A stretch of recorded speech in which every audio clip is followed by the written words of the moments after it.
Quiero traer a su memoria un recuerdo, no sé si uno o varios recuerdos en su vida desde su niñez.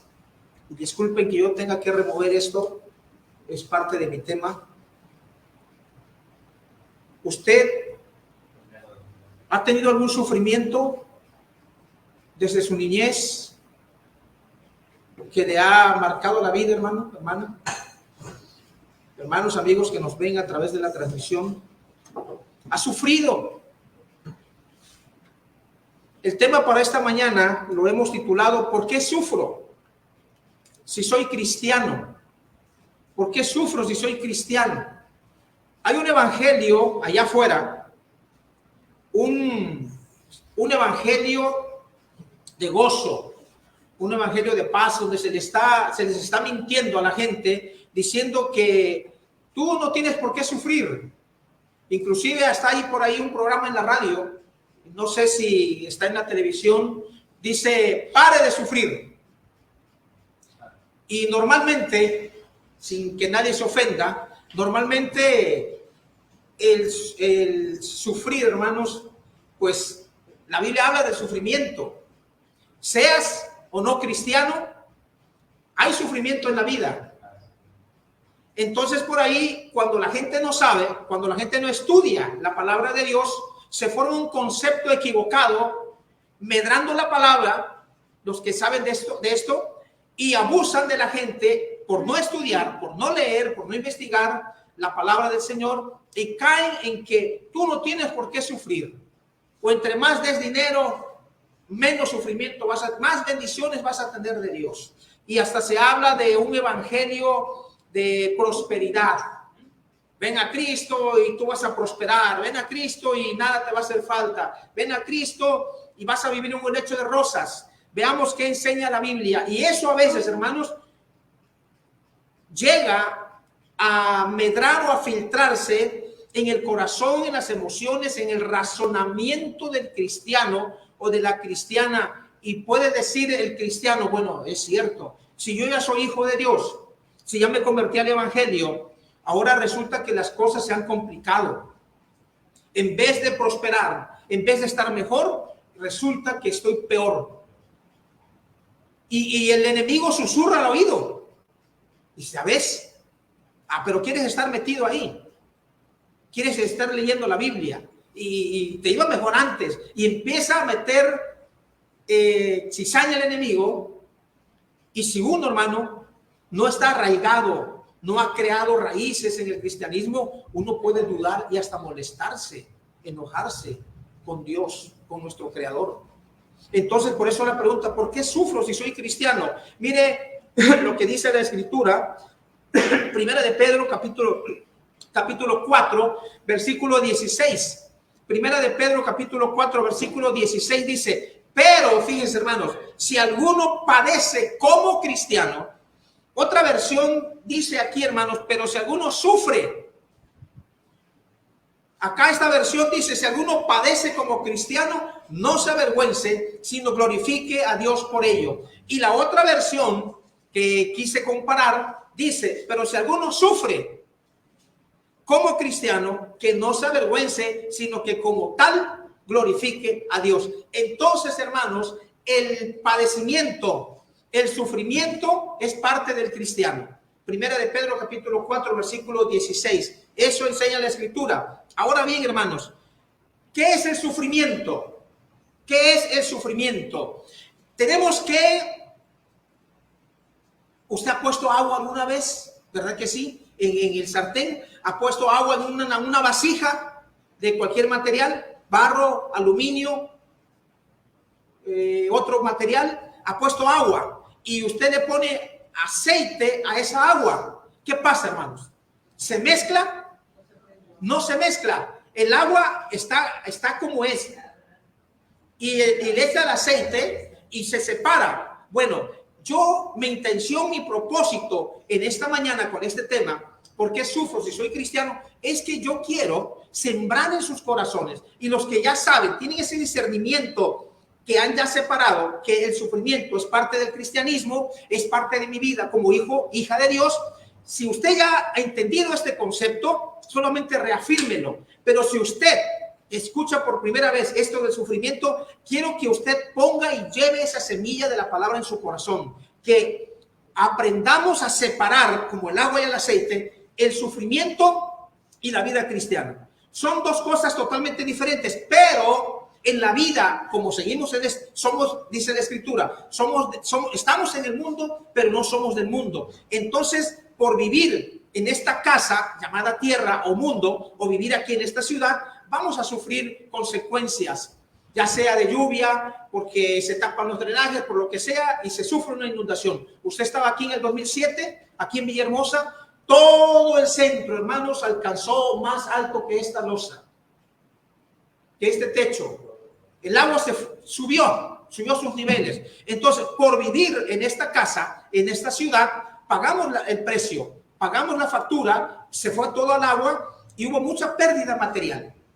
Mucha pérdida material. Hermanos, pues ser cristiano, el sufrimiento es parte de la vida cristiana.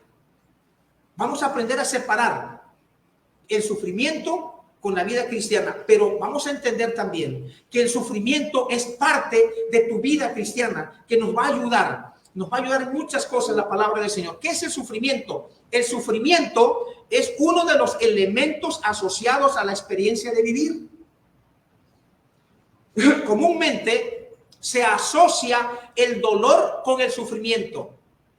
O sea, son dos cosas que van de la mano. Pero aquí es donde yo digo, hay que aprender a separar.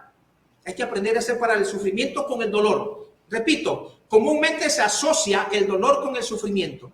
El dolor se puede percibir como la respuesta a un estímulo principalmente de carácter físico o nervioso que ocurre generalmente en la inmediatez del ser humano. El sufrimiento es mucho más amplio, complejo y en cierta manera existencial.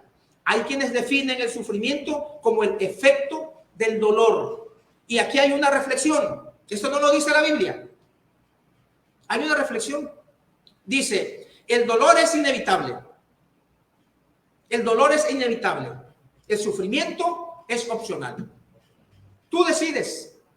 Tú decides. Y en este punto me detengo tantito para explicarte algo que es un método, que es una regla, que es un consejo que los que saben del trato humano, los sociólogos, los psicólogos, los psicoanalistas, los científicos, están de acuerdo. Esta es la clave. Esta es la clave. ¿Quieres que te cause menos dolor el sufrimiento? ¿Quieres pasarte toda tu vida sufriendo? Bueno, alguien diría, bueno, sufres porque quieres. Esto es lo que vamos a aprender a separar. Hermanos, esta es la clave en los que muchos están de acuerdo. Seguramente usted estará de acuerdo conmigo. Yo estoy de acuerdo con cuando yo estudié de esto. Entonces, hermanos, la interpretación que tú le des a los problemas es el resultado de tu sufrimiento o del dolor. La interpretación que tú le des, no sé si está en chino esto, si no lo explico un poquito más. La interpretación que tú le das a lo que te pasa o lo que te esté pasando va a ser la magnitud del problema que tengas, sea sufrimiento o sea dolor. ¿Se entendió, hermanos? Sí. Lo que tú tengas aquí, mira, si tienes tus emociones, tenemos nuestros corazones llenos, gordos de la palabra de Dios, entonces le vamos a dar una interpretación a cualquier problema que venga, sea económico, sea de salud, sea lo que sea, la interpretación que le demos basado a la palabra de Dios es el daño que te va a ocasionar mucho sufrimiento o dolor. Por eso está el consejo aquí. Dice, el dolor es inevitable. Te golpeas y vas a sentir dolor, eso es inevitable. Pero el sufrimiento, tú tienes en tus manos el daño que quieras que el sufrimiento te cause en tu vida emocional, en tu vida física o en tu vida espiritual. Diría la abuela, ay muchacho, ay mijo, te ahogas en un vasito de agua. Hijo, si yo te contara, si yo te dijera, no estarías aquí, pero te ahogas en un vasito con agua. ¿Qué decía la abuela? ¿Qué quería decir? Que los problemas, a veces tan pequeños, hermanos, la interpretación que le demos, lo hacemos grande, magnificamos el problema y a veces es tan pequeño, pero la interpretación que les damos es el daño que nos causa, más dolor, más sufrimiento. Pero si yo busco la forma de darle la vuelta a ese problema, a esa necesidad económica, a esa falta de empleo, a ese problema familiar, a ese problema X, la interpretación que tú le des es el menos sufrimiento que vas a tener. El dolor es inevitable, pero el sufrimiento, tú decides, ¿te quedas con él o lo arrojas a la basura? Y en Cristo lo puedes, porque ¿qué dice Filipenses 4:13? Todo lo puedo en Cristo porque Él me da la fuerza. Pero para que tú digas eso, para que el dolor, el sufrimiento, las necesidades, la enfermedad X nos cause menos daño, es porque vamos a tener, porque Cristo es el que reina en nuestros corazones. Es decir, toda esa basura, todo aquello que estaba en nuestros corazones ya fue echado fuera, ya fue lavado, ya fue quitado, fue expulsado con la sangre de Cristo en el bautismo. Vamos en un crecimiento, todos agarrados de la mano y vamos caminando, luchando. Y yo he visto, hermanos, atletas, París, las Olimpiadas, que se han quedado, y otros países, otro corredor ahí, hermanos, ha dejado sus años de entrenamiento, sus años de lucha, su meta de querer ser el primero, pero ve de otro país que ni siquiera conoce, ve que se quedó o se le dobló la pierna, el talón, algo, y ha dejado su propósito y se regresa para ayudar a su competidor. Entonces, el sufrimiento, hermanos, es opcional. El dolor es inevitable. Sufrimiento, hermanos, resistencia. Fíjense bien, otra interpretación de sufrimiento. El sufrimiento es resistencia a adaptarnos y aceptar los cambios que se producen en nuestra vida. Después de un sufrimiento, hermanos, después de un padecimiento, vendrá el crecimiento espiritual. Pero para ese crecimiento en asuntos espirituales se nos cobra la factura. Se nos manda, hermanos, la factura a domicilio con un IVA al doble o al triple de lo que pagamos en las compras. Máximo, hermanos, o más si ese sufrimiento es consecuencia o es fruto de una mala decisión personal, de una equivocación. Se nos va a mandar una factura elevadísima que difícilmente, no imposible, difícilmente con mucho sufrimiento hemos de pagar. Porque no os engañéis, dice Pablo a los Gálatas 6:7, no os engañéis. Dios no puede ser burlado. Pues todo lo que el hombre sembrare, eso también es la factura, es lo que está diciendo Dios. Y si yo fuera un psicólogo y o fuera un escritor, yo tomo de ahí de Gálatas 6, entonces escribo una obra magnífica, pero con la gente le da el alce porque no estudia la Biblia en algunos casos. Entonces, no os engañéis, dice la Escritura. Entonces, hermanos, tú decides qué hacer con el sufrimiento. El dolor es inevitable, pero si tú quieres pasarte sufriendo y sufriendo y sufriendo, es decisión propia, de acuerdo a tu crecimiento. ¿Cómo diferenciar el dolor y el sufrimiento? ¿Cómo diferenciar el dolor y el sufrimiento? No es su vista, hermanos, no es su vista, esté borrosa, que ya lo vea. No. Es que la imagen está así, está borrosa, Original, yo voy a decir a los hermanos porque si no van a correr con el oftalmólogo y van a querer operarse. No, está la imagen borrosa. No son tus lentes, porque estoy seguro que ibas a sacar tus lentes y ibas a empezar. Y otra, no, hermano, la imagen está borrosa. ¿Cómo diferenciar el dolor y el sufrimiento? Vamos al dolor. Es una reacción, el dolor es una reacción natural ante un suceso inesperado y desagradable. Ese es el dolor. ¿Qué es el sufrimiento comparado? Es un estado que nosotros creamos al resistirnos al dolor. si el sufrimiento es parte de tu crecimiento espiritual, si el sufrimiento es parte de tu desarrollo como humano, entonces hazte amigo del sufrimiento.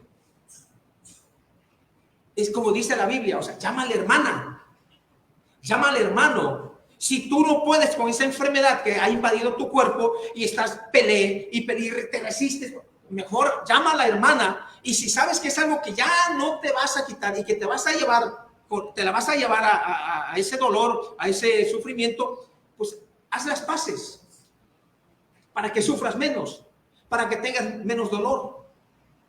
Y si lo interpretamos, lo que dice Mateo 5, dice, si tú vas en el camino, dice, pero tienes algo con tu hermano, dice, mejor haz las paces, o sea, arréglate entre tanto que vas en el camino, porque si llegas allá así, vas a tener problemas con el juez. Entonces, si tienes dolor, tienes sufrimiento, tienes una enfermedad que te está molando y todo el tiempo, haz las paces, porque será menos. Y yo creo, hermanos, que emocionalmente esa enfermedad te va a considerar. Estoy hablando metafóricamente. Ay, pobrecita, mire, yo aquí le estoy haciendo sufrir. Pobrecito, le estoy haciendo sufrir. Voy a bajarle la intensidad al dolor, como los climas. Estamos en 24. ¿Quieres más frío? Bueno, ponle en 18. ¿Quieres que si estás congelándote? Bueno, vamos a ponerle a 27, a 28. La enfermedad podría ser así. Entonces, dolor es una reacción natural ante un suceso inesperado y desagradable. El sufrimiento es un estado que nosotros creamos al resistirnos al dolor. El dolor es temporal. El sufrimiento puede eternizarse. Es decir, te puedes pasar toda la vida, de acuerdo a la interpretación que le des, sufriendo. Pero el sufrimiento está en tus manos, está en nuestras manos. Entonces, cuando se habla de que ven a Cristo y todos tus sufrimientos, todos tus dolores van a acabar, hermanos, el sufrimiento es parte de la vida. Entonces, el dolor surge en respuesta a una circunstancia concreta y se va aliviando poco a poco. El sufrimiento se basa en la resistencia. Y es precisamente esta actitud la que nos impide salir de la oscuridad. Lo que yo estoy diciendo, tú decides sufrir, tú decides no sufrir. Tú tienes el control del termostato del sufrimiento. ¿Me entienden? Tú tienes el control del termostato del sufrimiento en tu persona. Tú decides si le alzas a 27 o a 30 porque te estás congelando, o te estás deshidratando y decides bajarle a 16 porque tienes el control. Tú cambia tu manera de pensar, Romanos 12:2. Cambia tu manera de pensar y cambiará tu manera de vivir. Cambia tu manera de interpretar el sufrimiento y cambiará tu sufrimiento. A como tú lo veas. Así, qué fácil. No es fácil, hermanos. No es fácil decirlo. Cuando a mí me ha tocado, porque estoy en ese proceso. Yo estoy en ese proceso de sufrimiento, de dolor, de crecimiento. El apóstol Pablo no le llegó pero ni a los talones, ni a la suela de sus sandalias. Y el mismo apóstol dice, inspirado por el Espíritu Santo, no, hermanos, lo vimos el domingo pasado. No, hermanos, yo mismo no pretendo haberlo alcanzado ya. Yo me puedo comparar con Pablo. Te puedes comparar con Pablo, hermano, hermana. Todo el sufrimiento que él tuvo. Los golpes, una ocasión lo tuvieron que cargar porque lo querían tomar y despedazarlo por defender la causa de Cristo. Yo mismo dice, no, hermanos, no, yo mismo no pretendo haberlo alcanzado ya. Entonces, yo decido qué hacer con el sufrimiento. Entonces, hermanos, el dolor nos fortalece, permitiéndonos hacer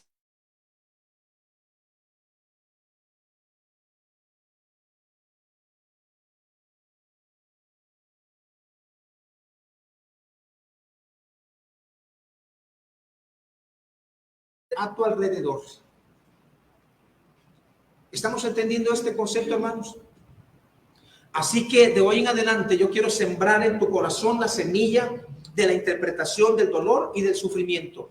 Cada vez que tú te venga un azote, como aquella barca que se hundía, Señor, levántate porque perecemos. Cada vez que tú sientas que ya no aguantas y que me falta el aire, agua, ventilador, sópleme. Cada vez que sientas esto emocional, espiritual, físicamente, refúgiate. Toma la cobija, toma el cobertor. El que mora bajo la sombra del Omnipotente, dice el Salmo, hermano.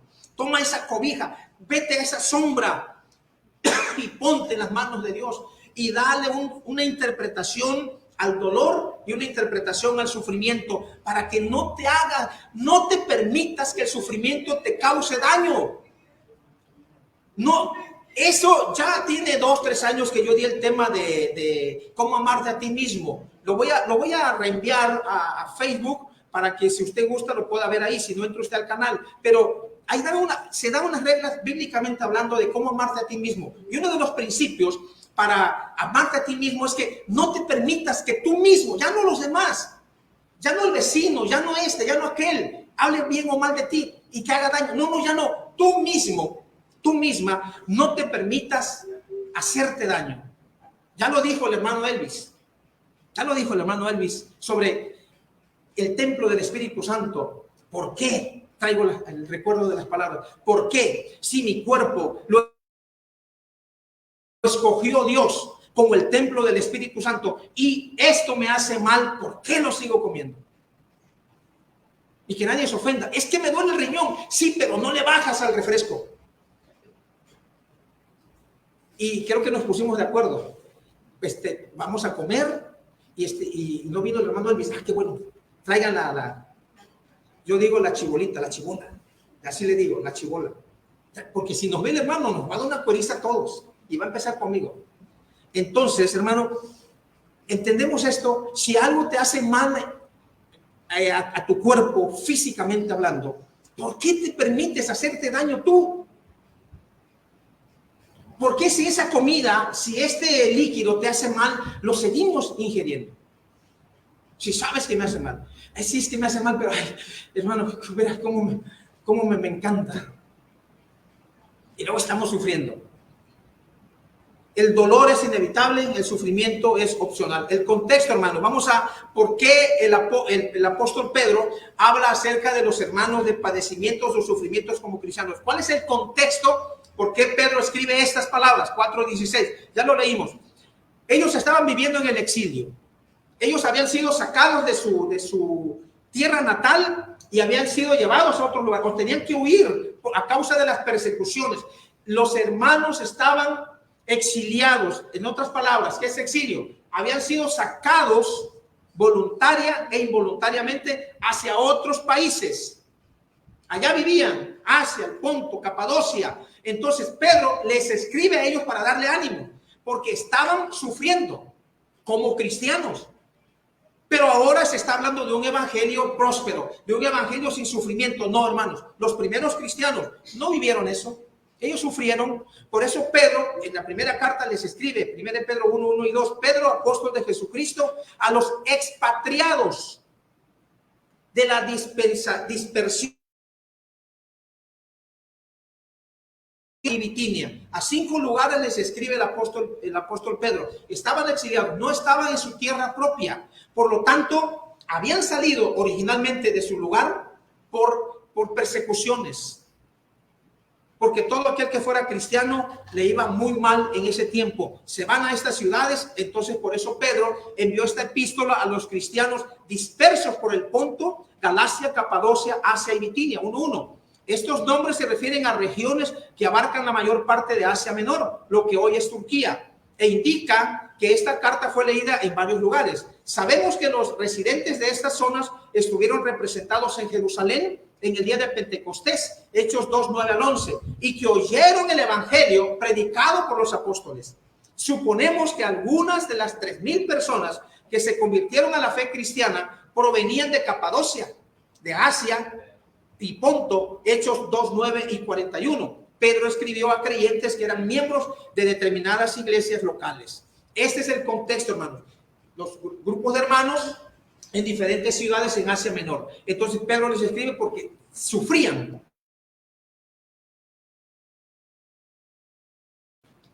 Y el enemigo pudo haber susurrado, oye, cierto. O sea, no hay lógica. No hay lógica. Pero están malinterpretando la palabra del Señor. Por eso 2 Timoteo 2, 24 al 26 dice, porque el siervo del Señor no debe ser contencioso, o sea, no pleitisto. No debe ser contencioso, no pleitisto, sino amable para con todos, apto para enseñar. Y note esto, la flechita, sufrido. El siervo del Señor debe ser sufrido. Entonces, ¿dónde está el evangelio de que vengan a Cristo y entre más dinero estés, menos vas a sufrir? No, eso contradice la palabra del Señor. Originalmente no es el concepto, no es la idea de Dios. Entonces dice, el siervo del Señor va a sufrir. Ahí está la flecha. Va a sufrir. Si estás en Cristo, estás sufriendo, es parte de tu desarrollo en Cristo. Es parte de tu desarrollo como persona, para que seas mejor. Vean esto, hermanos, por favor. Pongan mucha atención.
Si lloraba era por alegría, hermanos, de ver a los cristianos cómo sufrían por causa del evangelio.